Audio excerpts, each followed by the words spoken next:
The massive hall of the Galactic Council buzzed with frightened voices. Hundreds of alien species had gathered, but their usual proud chatter was replaced by terrified whispers. Ambassador Krell stood at his station, his insect-like body trembling. As he stared at the giant screen floating above them all, another star system had gone dark. The 27th, in just 6 months, where billions of living beings had once thrived on countless worlds. Now there was nothing but empty space and dead rocks. The holographic display showed the aftermath in horrible detail. Planets stripped bare of all life, their surfaces cracked and lifeless. Floating like tombstones in the void, Krell's compound eyes reflected the cold light from the screen. He had seen this same scene too many times now. First it was the outer rim worlds, places most people had never heard of. Then the attacks moved closer and closer. Now entire civilizations were vanishing faster than anyone could count. High Counselor Thane rose from his crystal throne, his transparent body pulsing, with colors that meant deep worry and fear. When Thane spoke, his voice echoed through every translator in the chamber, reaching species from 1,000 different worlds. "Friends, the situation grows worse each day," Thane said, his crystal form dimming with exhaustion. "The Void Swarm moves faster than our evacuation ships. Every time we think we understand their pattern, they change direction and hit somewhere new. Our military fleets fight bravely, but for every swarm ship we destroy, 10 more appear." A low moan rippled through the assembled aliens. Some species clicked their claws nervously. Others flashed warning colors across their skin. A few simply sat in stunned silence.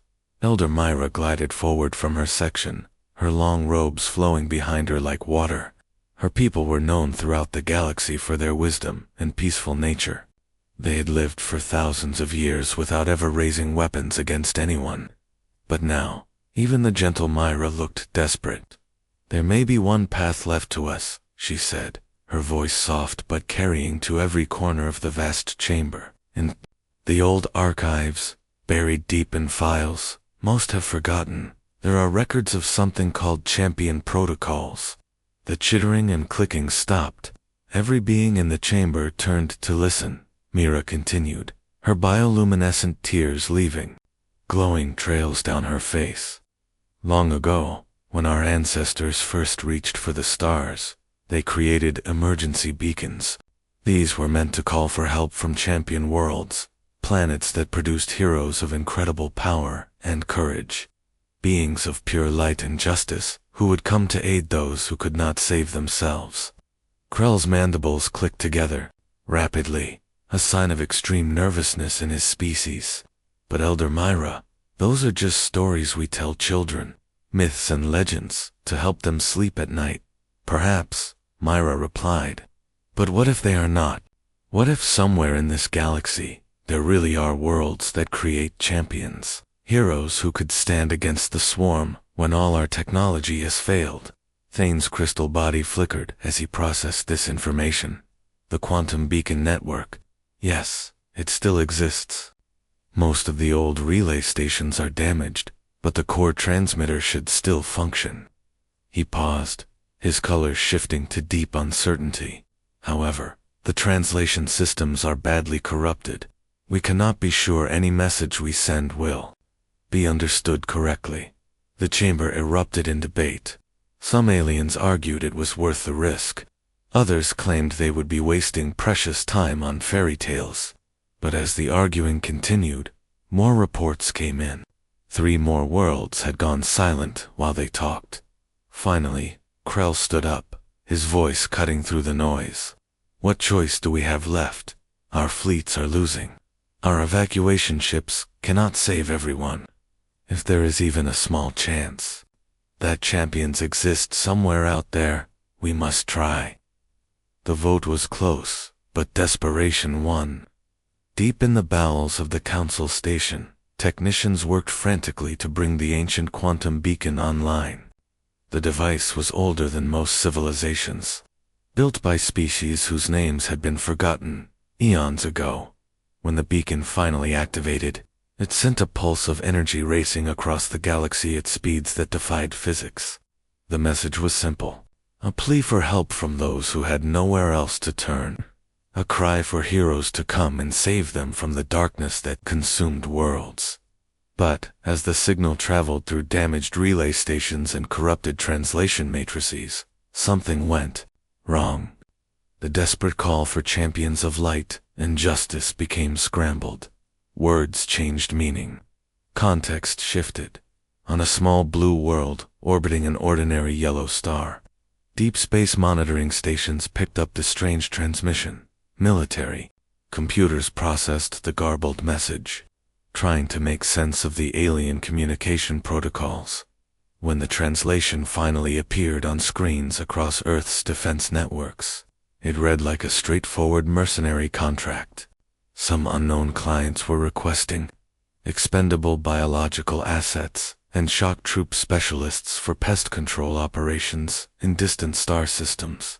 The pay looked good, and the job seemed simple enough. Within hours, the request had reached Colonel Jack Morrison's desk. He read through the details twice, then reached for his phone to start assembling a response team. Just another day in the pest control business, he figured. Neither side realized the terrible mistake that had just been made. The human transport ship Resilience dropped out of hyperspace with a shudder that ran through every deck. Colonel Jack Morrison gripped the bridge railing as the ship's hull groaned from the stress of the long journey. Through the viewport, he could see they had arrived at the edge of a star system filled with more alien ships than he had ever imagined possible. "Well, that was a rough ride," muttered Captain Lisa Chen, checking her navigation displays. "Hyperspace lanes out here are completely unmapped. We're lucky we didn't end up scattered across 3 different dimensions." Lieutenant Ben Parker looked up from his communications station, his headset crackling with incoming signals. "Colonel, I'm picking up transmissions from at least 40 different ship types. The translation software is working overtime, but sir, something's not right. It sounds like they're all crying or wailing." Morrison frowned.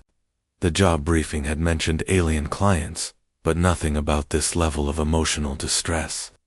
"Put it on speaker, Lieutenant." The bridge filled with a cacophony of alien voices, all filtered through the ship's translation system, even processed into English. The desperation was unmistakable. Words like "saved" and "blessed arrival" and "our prayers answered" kept repeating. "That's weird," Chen said, adjusting her uniform. "Sounds like they think we're some kind of rescue mission." Before Morrison could respond, the proximity alarms chimed. A small shuttle was approaching, its design unlike anything in Earth's databases. The craft moved with careful, almost timid precision as it requested docking permission. "Let them aboard," Morrison ordered, "but keep security teams on standby. Something feels off about this whole situation." The docking process took longer than expected, with the alien shuttle bumping against the Resilience's hull several times before finally connecting. When the airlocks cycled open, Ambassador Krell stepped through, flanked by 2 guards, whose beetle-like shells were shifting through rapid color changes. Morrison had seen plenty of strange things in his military career, but nothing quite prepared him for his first close look at an alien. Krell stood about 7 feet tall, with a body that looked like a cross between a praying mantis and a lobster. His 4 arms moved independently, and his compound eyes reflected the corridor lights like twin disco balls. "Greetings, champions of light, saviors sent by the cosmic forces to deliver us from." Krell's words died in his throat as the humans removed their helmets. The ambassador's eyes fixed on Morrison's face, taking in details that clearly disturbed him. The forward-facing eyes that marked humans as predators, the teeth designed for tearing meat, the casual way these beings moved in gravity that was making Krell's guard struggle to stand upright.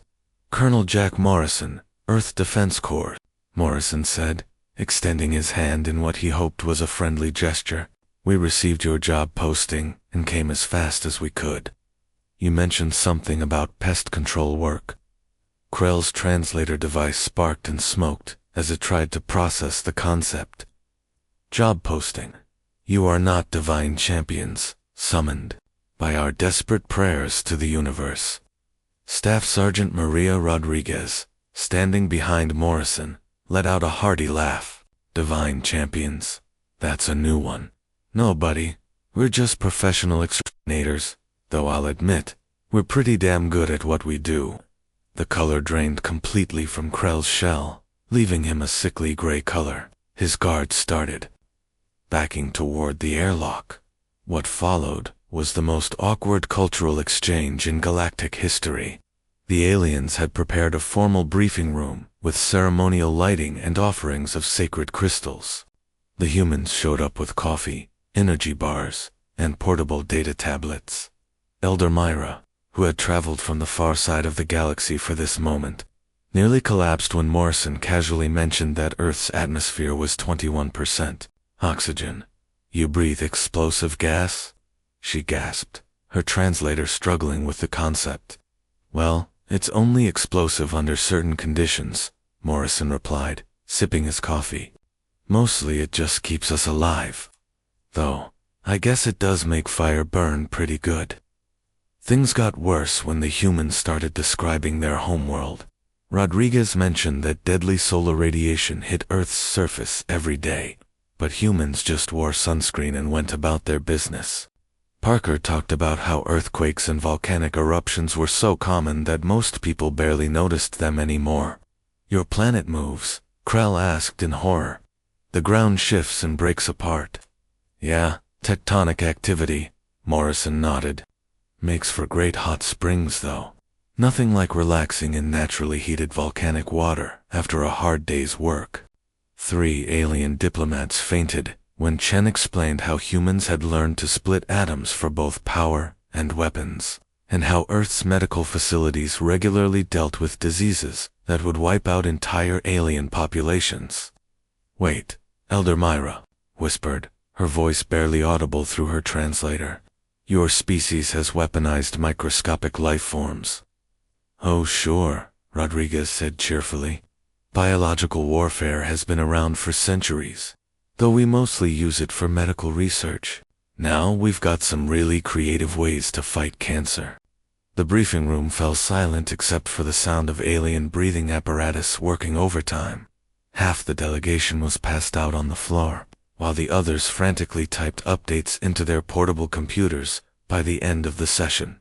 Earth had been officially classified as a Class 12 death world, a rating that most galactic civilizations had assumed was purely theoretical.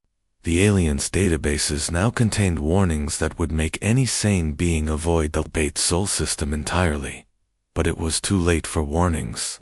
The humans were already here, ready to work, and asking detailed questions about the pest problem they'd been hired to solve. Morrison looked around at the traumatized aliens and shrugged. So, about these bugs you need exterminated. When do we start? The first warning came at 0547 hours, when the sensor arrays on Kepler 440b started screaming. The sky above the mining colony darkened as thousands of bioships descended like a swarm of mechanical locusts, their metallic hulls gleaming in the dawn light. Each ship was the size of a city block, pulsing with organic corridors and weapon systems that looked more grown than built. Admiral Vex watched from his command cruiser in orbit, his tentacles gripping the console as the tactical display lit up with enemy contacts. All civilian ships, begin immediate evacuation procedures. Military vessels, prepare for emergency hyperspace jump. The alien evacuation had been practiced dozens of times before. When the void swarm appeared, you ran. You saved who you could and mourned the rest later. It was the only way their species had survived this long. But then Morrison's voice crackled over the communications array, calm as if he were ordering coffee. Negative on that retreat order, Admiral. Earth Defense Corps units are moving to engage the enemy. Vex's translator sparked, trying to process what he'd just heard. Colonel Morrison, you cannot possibly mean to fight them directly. No one has ever successfully defended against a void swarm ground assault. Well, Morrison replied, and Vex could almost hear the humans smiling. There's a first time for everything. Down on the planet's surface, the mining colony looked nothing like it had 3 days ago. The humans had worked around the clock, turning industrial equipment into weapons and mining tunnels into kill zones. What had once been a peaceful extraction operation now looked like something from a military engineer's worst nightmare. Sergeant Tom Davis crouched behind a barrier made from welded or processing tanks, checking the sight on his weapon. The mining laser had been modified with parts cannibalized from 3 different machines, and it now had enough power to cut through solid rock in seconds. Movement at 200 meters, he reported into his comm unit, watching the first wave of void swarm creatures emerge from their landing craft. And boys, these things are uglier than my ex-wife's cooking. The creatures were massive, each one standing 12 feet tall, with chitinous armor that had evolved to deflect energy weapons. Their mandibles dripped with digestive acids that could dissolve steel, and their claws had torn through the hull plating of countless starships for over 1,000 years. They had been the galaxy's ultimate predators, but they had never encountered anything quite like humans before. The first wave charged across the open ground with the confidence of a species that had never known defeat. Their biological programming told them to overwhelm the enemy with superior numbers and terrifying appearance. It had worked on 43 different worlds. It lasted exactly 37 seconds on Kepler 442b, and Rodriguez triggered the first trap from her position near the main refinery.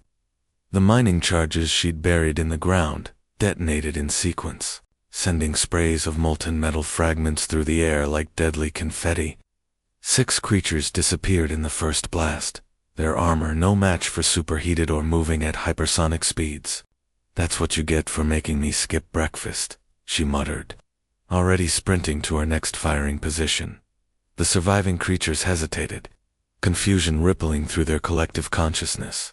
This wasn't how prey was supposed to behave, but their hesitation cost them precious seconds, and humans had learned long ago how to make every second count. Morrison's voice cut through the battle noise with another calm order. "Parker, activate Sector 7. Lieutenant Ben Parker grinned as he threw the master switch on what had once been the colony's atmospheric processing plant. The humans had spent 2 days converting it into the galaxy's largest flamethrower, using the same industrial systems that had once purified air to create a wall of superheated plasma. The modified processor roared to life, sending a stream of fire across the battlefield that was visible from orbit. Entire groups of void swarm creatures simply vanished in the inferno, their supposedly impenetrable armor melting like ice cubes in a furnace. Up in orbit, Admiral Vex stared at his tactical display in complete shock. The red markers representing enemy forces were disappearing faster than his computers could track them. How is this possible? His tactical officer, a nervous creature whose species had survived by being very good at running away, was frantically updating his readings. "Admiral, the humans appear to have converted their own landing shuttles into guided missiles. They're using them as kinetic projectiles against the swarm ships. They're destroying their own escape vehicles." "Yes, sir. And Admiral, there's something else. Our audio pickups are detecting human vocalizations from the battle zone. Combat orders." The tactical officer's expression was bewildered. "No, sir. I believe they're singing."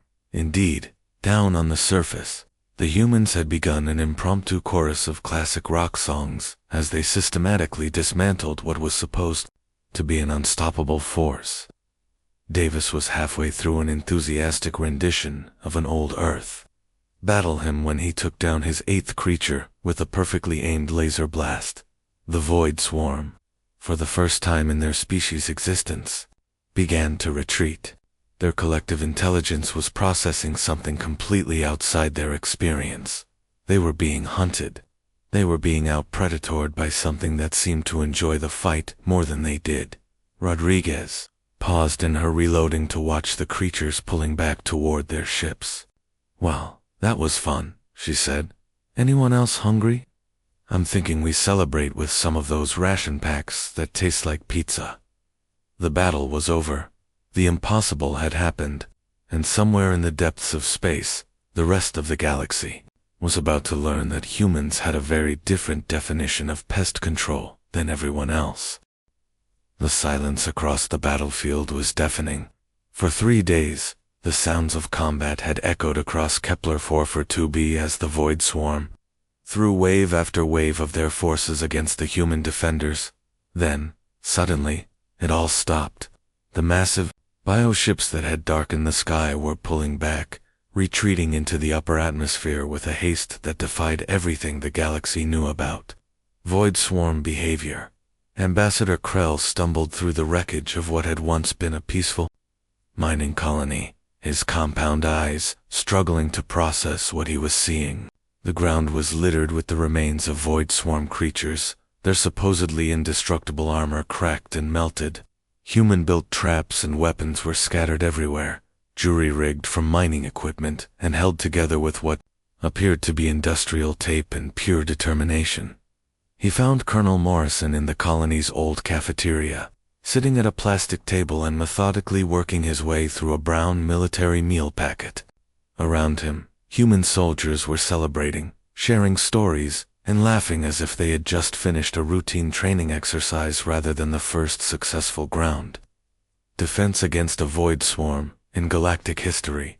Colonel Morrison, said his voice modulator crackling with disbelief, your forces have accomplished something that was thought to be impossible. In over 1,000 years of recorded history, the Void Swarm has never retreated from a ground assault. Never. Morrison looked up from his meal, fork halfway to his mouth. Yeah, they put up a decent fight for a while there. Not bad for oversized bugs, but once you understand how hive minds work, they're pretty predictable. He took another bite, chewing thoughtfully. Standard procedure, really? Cut their communication lines, isolate the smaller groups, exploit their programming limitations. We've handled tougher situations back home. Tougher. Krell's exoskeleton began clicking rapidly, a sign of extreme stress in his species. What could possibly be more dangerous than the Void Swarm? Oh, lots of things, Morrison said casually. Australia's got some real nasties. Ever try to clear out a nest of drop bears that have been exposed to radiation? Makes these bug things look like house pets. From across the room, Sergeant Tom Davis called out, while wrapping a bandage around a minor scratch on his forearm. Remember that incident in Venezuela, Colonel? Those killer robot spiders that someone accidentally programmed with military AI? Lieutenant Ben Parker, who was cleaning his modified mining laser, chimed in with a grin. Or how about that zombie virus outbreak in Montana last year? That was wild. Good thing it happened on a Tuesday though. Gave us the whole week to clean it up before the weekend. The color completely drained from Krell's carapace, leaving him a pale, sickly white. His legs began to shake as the implications of what he was hearing sank in. You encounter situations like this regularly. Define regularly. Morrison shrugged. I mean, we don't get full-scale invasions every week, but weird stuff happens all the time. Alien artifacts that try to take over people's minds, rogue AI systems, mutant animals, dimensional rifts, you name it. Earth's a pretty busy place. But surely this represents your full military response capability. Morrison nearly choked on his coffee. No, this is just one rapid response unit. We've got about 50,000 teams like this one spread across Earth's defense network. Then there are the regular military forces, the special operations divisions, and the reserve units. He paused, his expression becoming thoughtful. And that's just the official stuff. Doesn't count the civilian militias, or the private security companies. Krell felt his legs give out, and he collapsed into a nearby chair that groaned under his alien physiology. 50,000 units like this, give or take. And that's just our planet. Earth has about 200 different nations, and most of them maintain their own military forces. Some of them get really creative with their problem-solving approaches. Morrison's smile took on a predatory edge that made Krell's survival instincts scream warnings. The Australians, for example, they'd absolutely love to get their hands on specimens like your void swarm. They've been complaining that their continent got too safe after they finished dealing with all the deadly wildlife. Staff Sergeant Maria Rodriguez walked over, looking completely refreshed, despite having fought non-stop for 3 days. Don't forget the Russians, Colonel. They've been working on some interesting new weapon systems. Something about weaponizing winter itself. And the Japanese have those giant robot programs, Parker added helpfully. They keep saying they're for construction work, but we all know better. Across the room, a communications technician called out. Colonel, we're getting messages from Earth.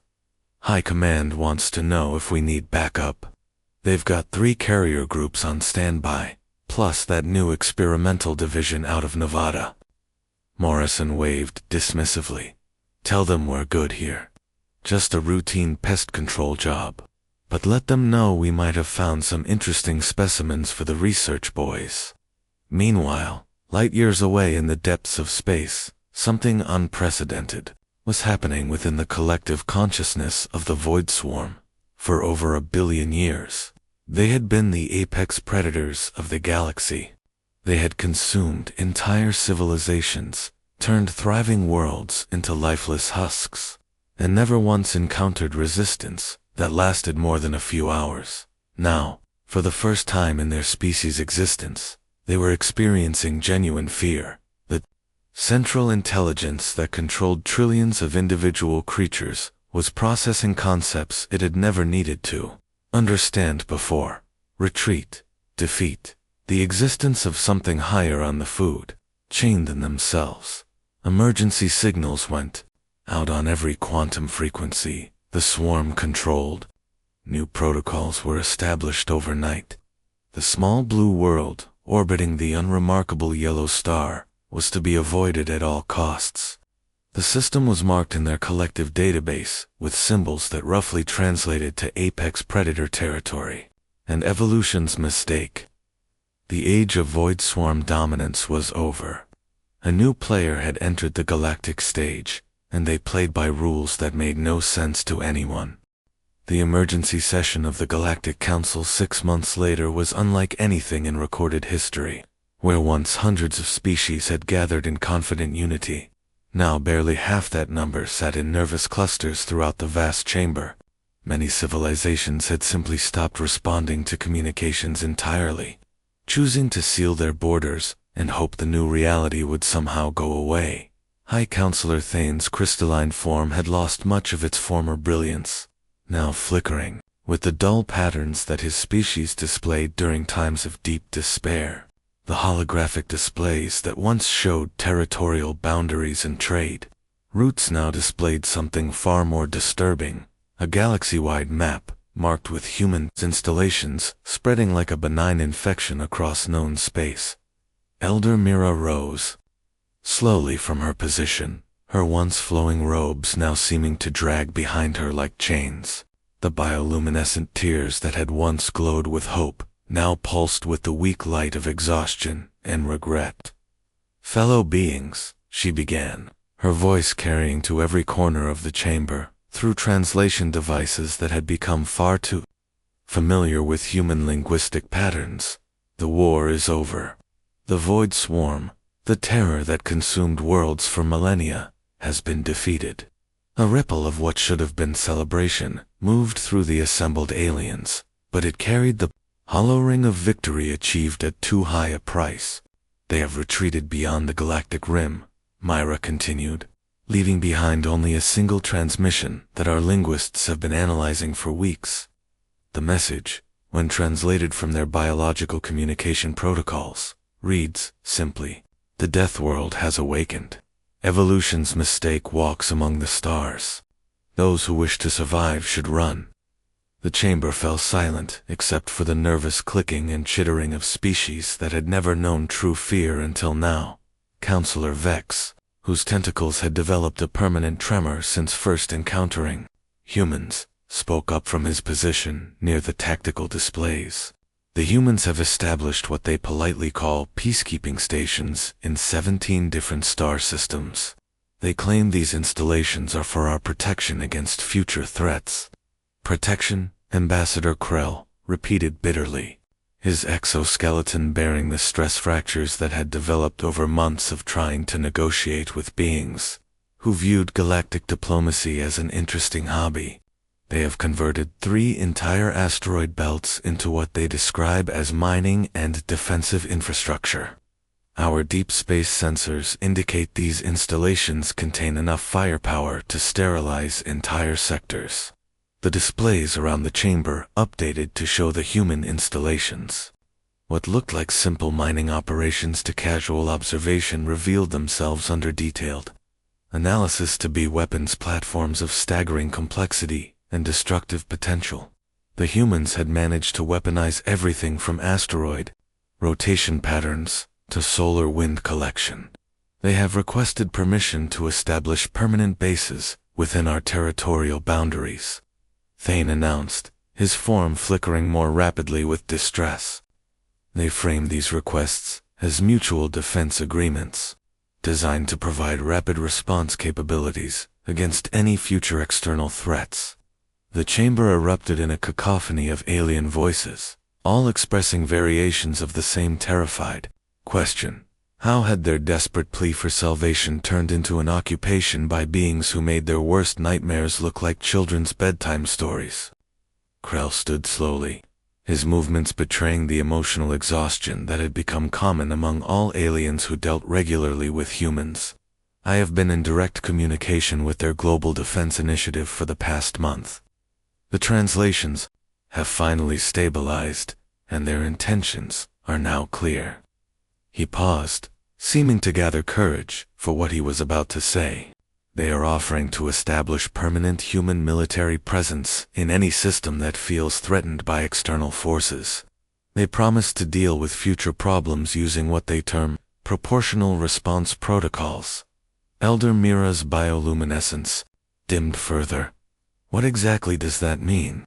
Krell's mandibles clicked in a sound that his species made when faced with situations beyond their comprehension. According to Colonel Morrison, proportional response means they will limit their military deployment to only one planet's worth of humans, unless the situation requires what they call full species mobilization. The silence that followed was broken only by the sound of several smaller species fainting and hitting the floor. One planet's worth, Thane repeated slowly, as if testing the words. Their homeworld contains over 7 billion individuals. That's just their military population, Krell added helplessly. They also mentioned something about civilian militias and private military contractors that wouldn't be included in official deployment numbers. Counselor Vex's tentacles began shaking more violently. What have we done? We prayed for champions of light to save us from the darkness, and instead we summoned something that makes the darkness flee in terror, as if summoned by their discussion. The chamber's communication systems activated automatically, receiving the daily broadcast from the human installation in the outer system. The message played in perfect galactic standard, translated with the mechanical efficiency that had become humanity's trademark. This is Earth's Defense Corps, Kepler Station, broadcasting on all frequencies. We are your friendly neighborhood pest control service, providing security solutions for civilizations throughout the galaxy. No job too big, no species too hostile, no problem too weird. We specialize in rapid response, creative problem solving, and permanent threat elimination. The message continued with what the humans probably thought was reassuring cheerfulness. Remember, when the galaxy calls for heroes, humanity answers. Our motto, Deathworlders, because somebody has to do it. The broadcast ended with contact information and what appeared to be customer testimonials from species that had accepted human protection services. All of them used words like efficient, thorough, and surprisingly affordable. But there was an undertone of shell-shocked gratitude that made every listener uncomfortable. Elder Myra looked around the chamber at the faces of beings who had once ruled star systems and commanded fleets that spanned sectors. Now they all wore the same expression of creatures who had accidentally invited apex predators to dinner and realized they were the main course. "The age of human peacekeeping has begun," she said quietly.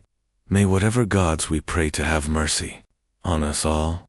In the depths of space, far beyond the galactic rim, the remnants of the Void Swarm continued their flight into the cosmic dark, carrying with them the knowledge that something far worse than themselves now walked among the stars.